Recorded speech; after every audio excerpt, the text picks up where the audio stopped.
Honorables téléspectateurs, de partout où vous nous regardez pendant ce moment, je vous dis merci pour votre disponibilité. Merci, merci, merci du fond du cœur parce que vous prenez quand même de votre temps pour pouvoir nous regarder afin d'écouter ce que nous allons vous dire. Nous n'allons pas parler de nous-mêmes, nous allons vous parler de la part du Seigneur, c'est lui qui a fait le ciel et la terre. Votre Dieu, c'est lui qui vous fait encore respirer jusqu'à ce jour sans respirateur. Vous n'avez pas d'étoffe. Vous savez qu'il y a des hommes et des femmes qui sont en train de vivre aujourd'hui grâce peut-être, je le dirais, parce que c'est ça qu'eux-mêmes disent. Ils disent que nous devons garder notre vie. Mais comment ils la gardent? C'est en respirant à travers des appareils. Mais à vous, le Seigneur a donné la latitude de pouvoir continuer à vivre comme il l'avait prévu pour vous avant. Pas de respirateur, rien du tout. Mais vous êtes encore en vie. Est-ce que cela ne mérite pas que vous puissiez acclamer et applaudir le Seigneur partout où vous nous écoutez maintenant? Pas pour nous, mais pour celui qui vous donne encore le souffle de vie ce jour. Je suis le pasteur Jean Gandou, Tamba Tamba du ministère évangélique. Viens, meurt et ressuscite avec le Seigneur. Mon frère, ma sœur, je voudrais que ce jour nous puissions encore partager de la parole de Dieu.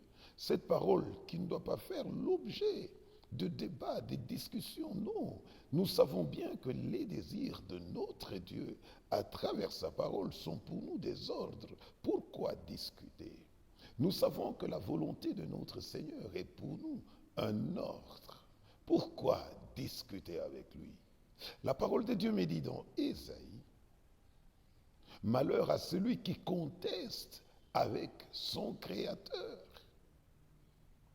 Cela est la parole de Dieu, la parole du Dieu vivant, celui qui a fait toutes choses visibles et invisibles, celui qui a créé le ciel et la terre. Je voudrais, mon bien-aimé, que pendant que je suis en train de vous demander de vous apprêter, d'inviter les bien-aimés frères et sœurs, des amis et connaissances, dites-leur, transmettez l'information, donnez-leur la nouvelle, partagez le lien, partagez cette vidéo. Vous êtes membre du corps du Christ. Suivez cette parole, elle va vous aider. Je voudrais que nous puissions lire avec vous ce que je venais de vous dire maintenant. Ce n'est pas encore notre thème, je ne l'ai pas encore annoncé, bien-aimé. Dans Ésaïe au chapitre 45, le verset 9e, la parole du Dieu vivant, le Dieu très haut, le maître des temps et des circonstances, le chef de tous les esprits, Dieu vivant. C'est lui qui dit et la chose arrive. C'est Dieu-là me charge de te dire aujourd'hui, de partout où tu es en train de me regarder, toi qui as l'habitude de vouloir discuter de la parole de Dieu, toi qui as l'habitude de vouloir contester avec ton Créateur, écoute ce qu'il a dit par la bouche, par la plume de son serviteur, le prophète Ésaïe, en son chapitre 45, le verset 9e. Malheur, je lis dans Louis II. Vous avez votre Bible, prenez-la, lisez avec moi. Vous ne l'avez pas à côté de vous, prenez note. Votre stylo, votre carnet, votre calepin, écrivez, mon bien-aimé. Ésaïe, chapitre 45, le verset 9e. Voici ce que la parole de Dieu déclare. Dans Louis II. Malheur à qui conteste avec son Créateur, vase parmi les vases de terre, argile. Est-ce que l'argile, mon bien-aimé, l'argile dit-elle à celui qui la façonne, que fais-tu? Et ton œuvre, il n'a point de main. Malheur à qui conteste avec son Créateur, vase parmi des vases de terre. L'argile dit-elle à celui qui la façonne, que fais-tu? Et ton œuvre, il n'a point de main. J'arrête par là.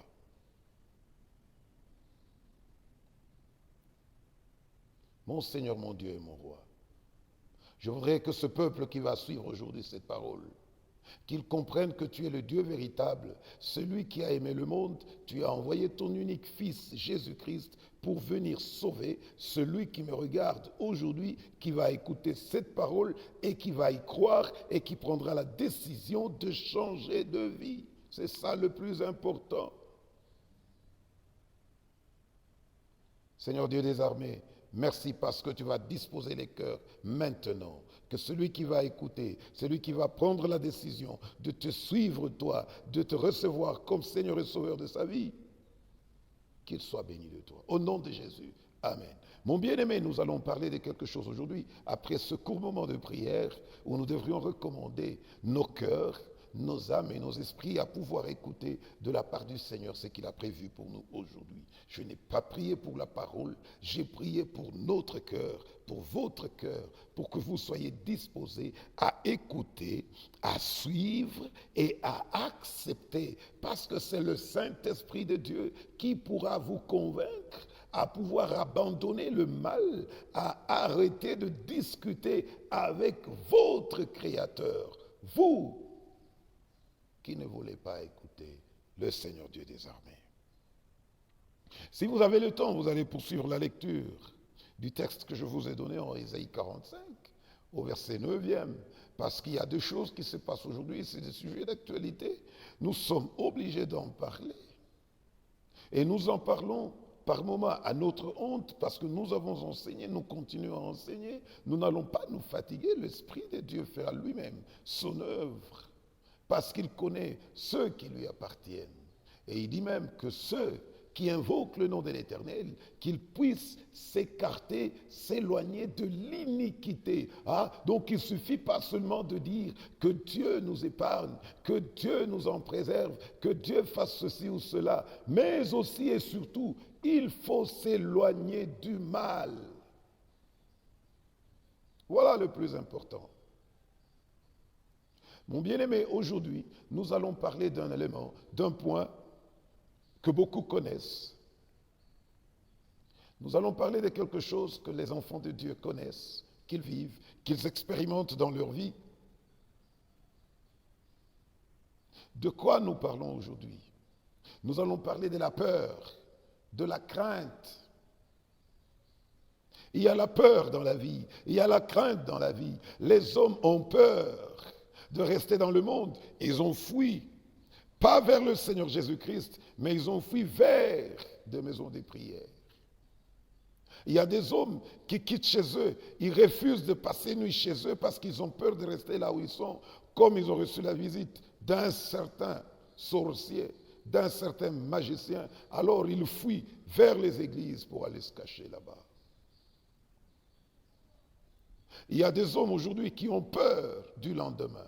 Il y a des hommes aujourd'hui qui ont peur de réussir. Je vais vous dire pourquoi. Vous savez qu'il y a des hommes qui ont peur de réussir dans la vie. Pourquoi? Parce que dans leur famille, c'est plein de sorciers. Si vous essayez seulement d'avancer avec les études, on va vous bouffer. Si vous voyez quelqu'un, il arrive au niveau du baccalauréat, il arrive simplement au niveau du diplôme d'État, il arrête, il se dit non, je dois trouver le travail, trop d'études, ça fera quoi? Voilà tel, il a étudié, il était gradué, on l'a tué. Tel autre était licencié, on l'a tué. Celui-là a fait ceci, on l'a tué. Tel a payé un véhicule, on l'a tué. Cela fait que les hommes et les femmes vivent dans la peur. Je peux même vous donner l'exemple de mon père, avant qu'il puisse connaître le Seigneur. Il a dit une fois, quand il avait eu des moyens, le Seigneur l'a béni, il lui a donné vraiment ce qu'il fallait, qu'un homme puisse avoir lui aussi, par rapport à son niveau. Et par rapport à ce temps-là, il pouvait se construire une maison qui prendrait 100 à 150 tôles, mais il n'a pas pu le faire. Pourquoi? Parce que sa mère lui a dit, attention mon fils, c'est pas comme ça que l'on peut construire. Même si tu as de l'argent, c'est pas comme ça qu'il faut le faire. Pourquoi tu commences une maison et tu veux la terminer au bout de 2 ou 3 ans? Non, il faut faire une rangée, tu attends 2 ans après, tu continues. Les grandes maisons, il faut les construire parce que c'est des maisons à matériaux durables. Il faut les construire sur une longue période de temps pour éviter que les sorciers ne puissent pas être attirés par ce que tu es en train de faire. Ils vont te tuer et tu vas tout laisser. C'est ainsi que mon père avait tout abandonné. Mais avec le même argent, il l'a bouffé, tout est terminé, il l'a dilapidé dans la débauche des choses qui ne donnent pas gloire au Seigneur. Ainsi se retrouver dans une bicoque. Nous disons gloire au Seigneur parce qu'il est le Dieu qui nous donne de l'intelligence et de la sagesse aujourd'hui. Il est le commencement et la fin de toutes choses. Nous parlons aujourd'hui de la peur, de la crainte. Vous avez peur de faire quelque chose parce que les hommes diront. Vous avez peur de croire au Seigneur parce que peut-être les gens diront, qu'est-ce que tu crois? Vous avez peur de témoigner du Seigneur Jésus-Christ. Vous avez peur de dire ce qu'il est pour vous. Vous avez peur de dire aux gens d'arrêter de faire le mal parce qu'ils diront, est-ce que vous êtes saints? Et pourtant, je connais une parole de la Bible qui me dit que tous ceux qui sont des dieux font quoi? Ils ne pêchent pas. Mais toi, tu dis que tu as cru au Seigneur Jésus-Christ. N'est-ce pas vrai? Je le crois parce que ton cœur te le témoigne. Moi aussi, mon cœur témoigne que j'ai cru au Seigneur Jésus-Christ et sa parole de me dire que tous ceux qui ont cru en lui, il a donné le pouvoir de devenir enfants de Dieu. Mais maintenant que vous êtes devenus enfants de Dieu, mais maintenant que vous êtes devenus membres du royaume, il a fait de vous un sacerdoce royal. Vous avez peur de dire, de faire ce qu'il vous a dit. Il vous a dit, allez enseigner, dites à ces gens de se convertir. Dites-leur que le royaume de Dieu est proche. Se convertir, c'est quoi? C'est que si j'étais voleur, je change, je ne vole plus. Si j'étais menteur, j'arrête d'être menteur. Si j'étais un envieux, j'arrête. C'est cela, c'est convertir, c'est abandonner le mal que j'étais en train de faire, surtout à la lumière de la parole de Dieu. Si Dieu me dit que voler n'est pas bon, est-ce qu'il faut que je continue à voler? Il faut que j'arrête. Voilà. Nous en avons peur. Et aujourd'hui, les hommes et les femmes ont peur de pouvoir tousser à côté de leurs frères. Les gens ont peur aujourd'hui de se serrer la paume de main. Les gens aujourd'hui ont peur de se faire des câlins. Les gens ont peur aujourd'hui de se saluer par un saint baiser. Et pourtant, ça vous l'avez lu, ça vous avez débattu longtemps dans votre groupe de jeunes, au culte. On vous a enseigné cela. Saluez-vous par un saint baiser. N'est-ce pas une recommandation du Seigneur qui a été donnée par la puissance du Saint-Esprit à ses saints apôtres? Mais vous avez aujourd'hui peur de le faire. La peur, la crainte. Et dans tout ça, mon bien-aimé, est-ce que nous craignons Dieu ou bien nous craignons ce que les hommes vont nous dire ou ce que les hommes nous disent? C'est une autre paire de manches. Vous et moi, nous savons, je ne cesserai de le répéter, c'est ce que je crains qui fait quoi? Qui m'atteint. C'est ce que je redoute qui va m'atteindre. Alors Dieu dit chaque jour, il nous rappelle toujours, il veut que nous puissions le craindre. C'est pour qu'il soit avec nous. Il veut que nous puissions le craindre. Autrement, il voudrait que nous puissions pratiquer la justice, faire ce qu'il nous commande. Vous êtes mes amis si vous faites ce que je vous commande. Voilà la recommandation du Seigneur.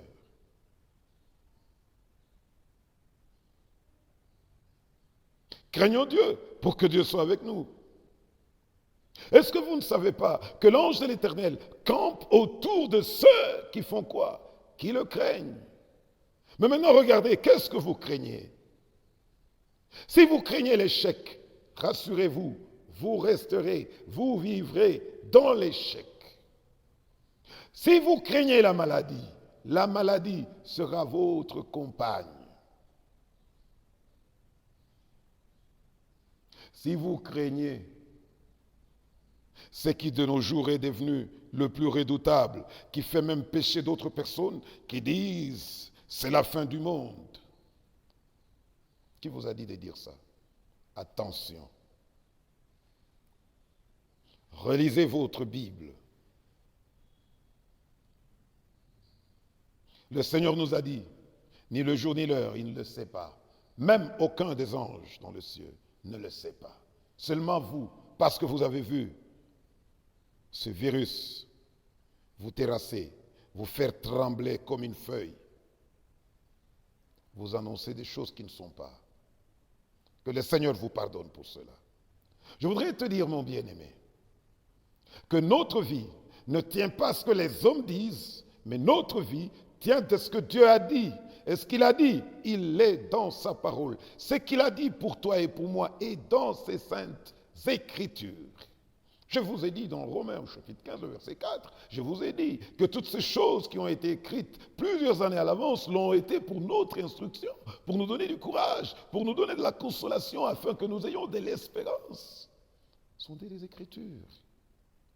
Prenez-les, mettez-les en pratique, vivez la parole du Seigneur. Marchez comme le Seigneur est en train de vouloir que vous puissiez marcher. Gloire à son nom. Qu'est-ce que vous craignez dans votre vie?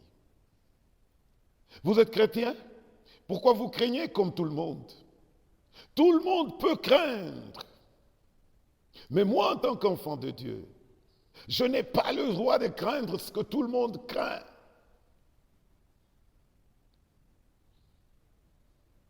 Aujourd'hui, les hommes et les femmes ont peur de ce que je ne pourrai plus encore citer ici parce que vous le savez.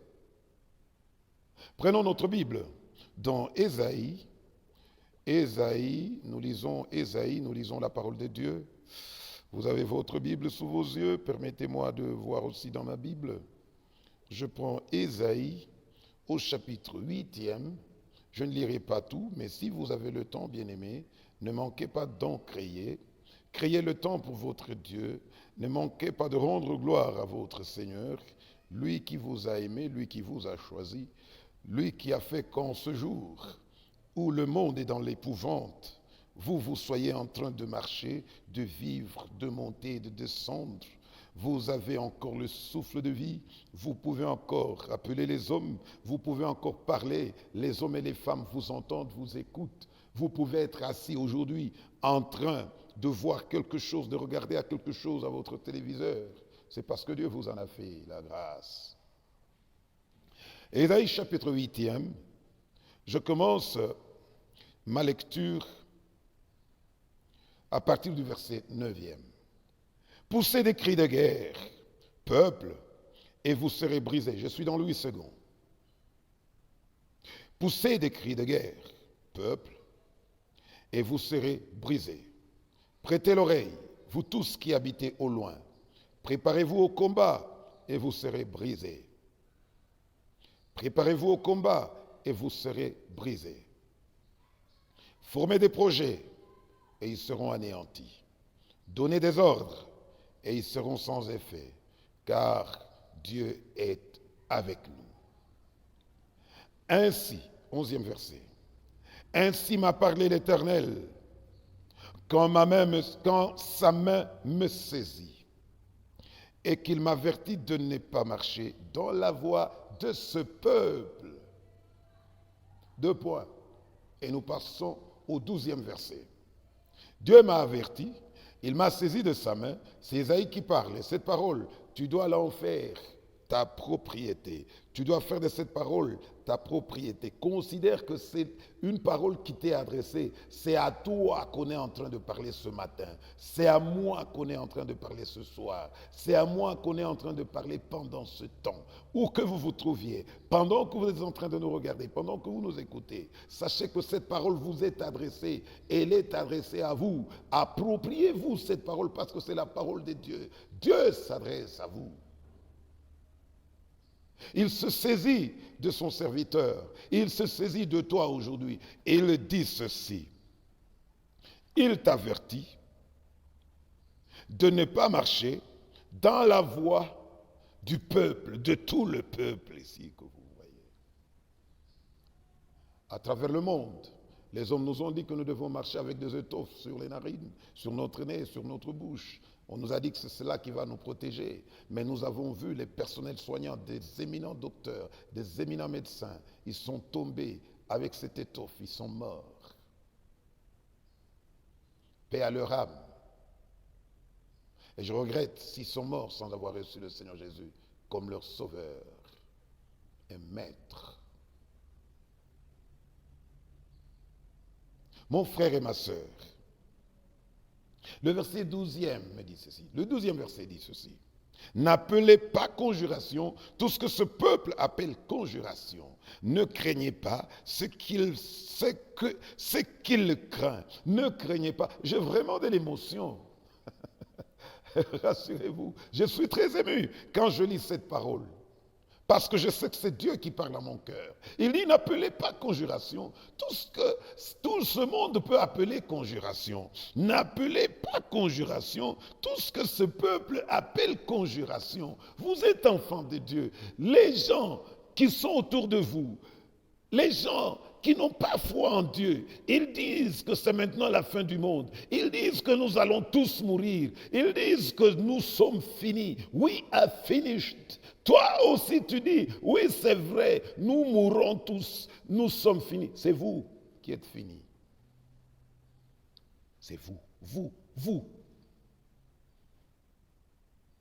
La vie et la mort, c'est entre les mains de Dieu. Mais ce n'est pas parce qu'un homme va dire que nous sommes morts que toi aussi tu relais le message. Penses-tu que c'est une bonne nouvelle que tu donnes aux enfants de Dieu? La parole de Dieu dit, ne craignez pas ce que ce peuple craint. Qu'est-ce que le peuple est en train de craindre? Est-ce que vous le savez? Vous ne savez pas. Oui, les gens ont dit, on a dit que ça se dit ceci. Regardez dans tel pays, 2000 sont morts, 4000 sont tombés. Est-ce votre problème? C'est vous qui avez amené ces gens-là sur terre? Est-ce que vous connaissiez le nombre de jours qu'ils devaient passer sur cette terre? Il n'y a que Dieu qui le sait. Pourquoi vous voulez mourir gratuitement? Pourquoi vous voulez tomber comme n'importe quel prince? Vous, enfants de Dieu, je m'adresse à vous qui êtes chrétiens, vous qui avez des confessions négatives, ridicules et inutiles, que vous voulez inculquer même à vos enfants.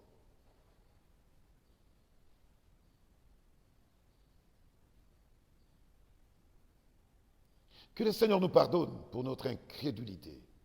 Les hommes et les femmes aujourd'hui, Christ avait dit quand il va rentrer, trouvera-t-il la foi? Regardez, la preuve est là.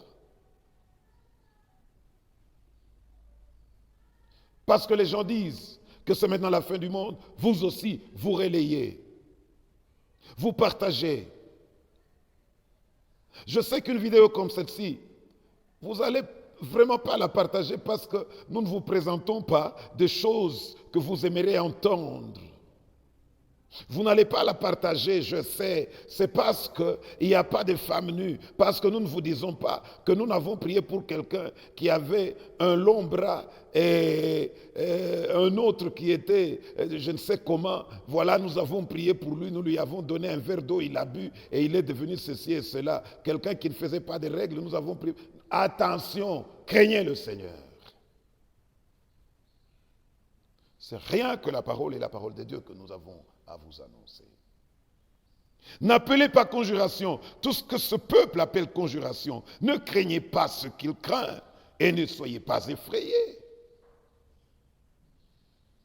Le Seigneur Jésus a fustigé ses disciples, il leur a dit, qu'est donc devenue votre foi?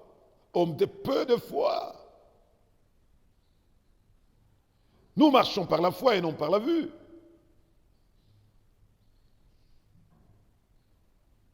Le verset 13e, c'est l'Éternel des armées que vous devez sanctifier, c'est lui que vous devez craindre et redouter.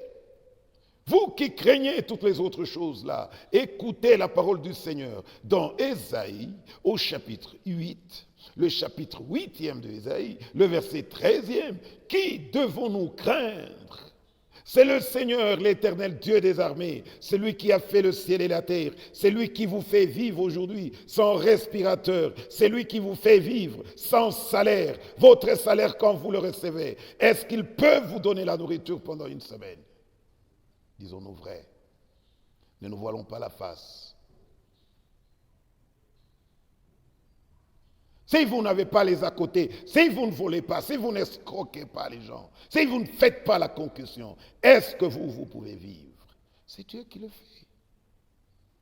Dites gloire au Seigneur parce que je vous ai dit la vérité. Je sais que la parole de Dieu qui nous a dit dans Luc au chapitre 21e, le verset 17e, il a dit, permettez-moi de le lire, bien-aimé, l'évangile selon Luc, au chapitre 21, le verset 17, la parole dit ceci.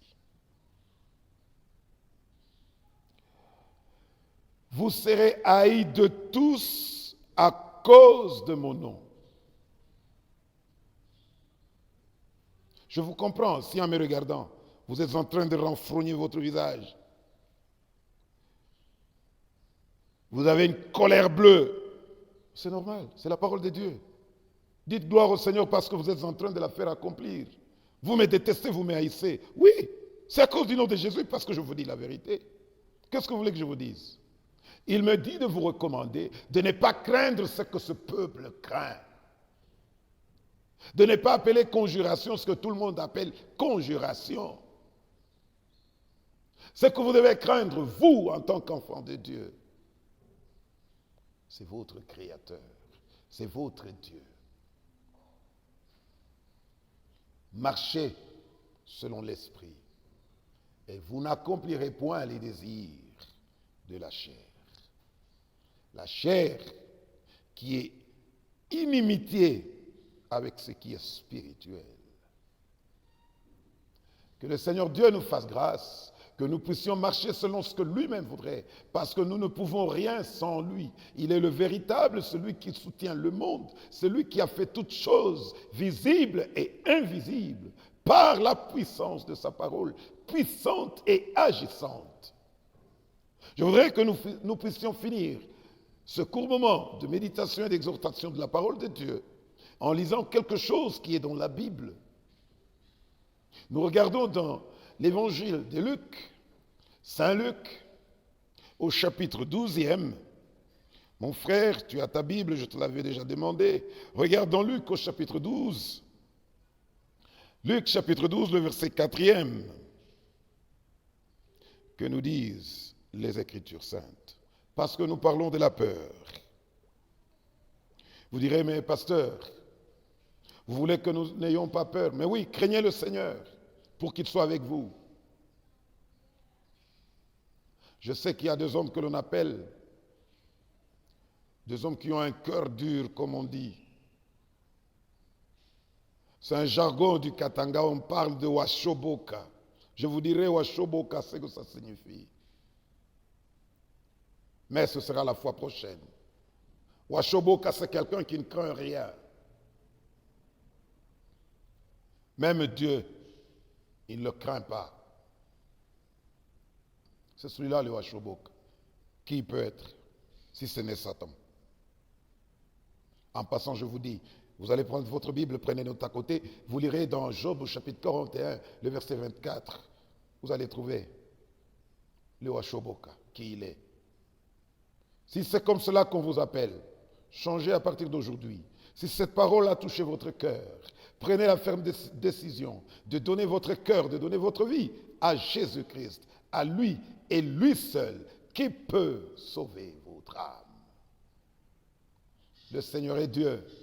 Jésus est puissant, il est vivant. Dans Luc au chapitre 12, le verset 4, la parole de Dieu me dit ceci. Mais permettez quand même, mon bien-aimé, ce n'est pas un mal si nous pouvons ajouter quelques passages. Je préfère que l'on commence par le tout premier verset. C'est très important parce que moi, quand je suis au niveau de la lecture de la parole de Dieu, j'ai toujours aimé lire les précédents et les suivants pour que je puisse bien comprendre ce que je lis parce que c'est Dieu qui me parle. Je n'aime jamais saisir le serpent par le milieu. Ça devient très dangereux. Sur ces entrefaites, c'est le premier verset, les gens s'étant rassemblés par milliers, au point de se fouler les uns les autres, Jésus se mit à dire à ses disciples, avant tout, gardez-vous du levain des pharisiens, qui est l'hypocrisie. Mais aujourd'hui, nous sommes en train de parler de la crainte ou de la peur. Il n'y a rien de caché qui ne doive être découvert, ni de secret qui ne doive être connu. Rien de caché, ni de secret. Vous pensez avoir fait quelque chose en secret. Ça va se savoir, ne vous en faites pas. Vous serez d'ailleurs la seule personne à dévoiler ce secret-là. C'est vous qui en parlerez, parce que le moment venu, on vous aura. C'est la parole de Dieu. Aujourd'hui, il y a des hommes et des femmes qui ont fait des choses en secret. Et aujourd'hui, nous le savons. Ce que le roi David avait fait, l'homme selon le cœur de Dieu. Nous le savons. Dieu a dit, tu as fait ça dans le secret. Mais moi, ce que je ferai contre toi, ce sera devant le ciel. Je prends le ciel, je prends la terre, les hommes et les femmes, les grandes et les petites personnes sauront tout cela. Le petit peuple le saura. Vous n'avez aucun secret, alors ne perdez pas votre temps. Tout ce que vous faites en secret va sortir. Dieu le fera sortir. Il est omniprésent, il est omniscient, il est omnipotent. Laissez-moi vous dire que c'est seulement ce que vous ferez pendant que vous serez mort qui ne sera pas connu. Pourquoi? Parce que là, votre souffle de vie a été déjà retiré par son propriétaire, Dieu. Si vous lisez dans les Proverbes, là je vous mets de l'eau dans la bouche, le souffle de vie que vous avez là sert de lampe à notre Dieu pour vous localiser, pour vous connaître.